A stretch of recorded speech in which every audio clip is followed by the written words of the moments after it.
पूछते थे क्या वो तुम्हारी मदद कर सकते हैं या खुद बदला ले सकते हैं, तो वो खुद और गुमराह यानी बुत और बुत परस्त औंधे मुंह दोजख में डाल दिए जाएंगे। और शैतान के लश्कर सब के सब दाखिल जहन्नम होंगे।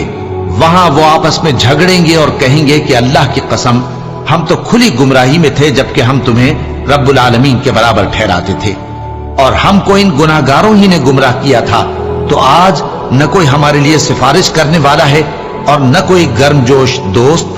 तो काश हमें दुनिया में दोबारा जाना हो तो हम मोमिनों में हो जाएं। बेशक इसमें निशानी है और इनमें अक्सर ईमान लाने वाले नहीं। और तुम्हारा परवरदिगार तो गालिब है, मेहरबान है। कौम नूह ने भी पैगंबरों को झुटलाया जब उनसे उनके भाई नूह ने कहा कि तुम डरते क्यों नहीं, मैं तो तुम्हारा अमानतदार पैगंबर हूं, तो अल्लाह से डरो और मेरा कहा मानो, और मैं इस काम का तुमसे कोई सिला नहीं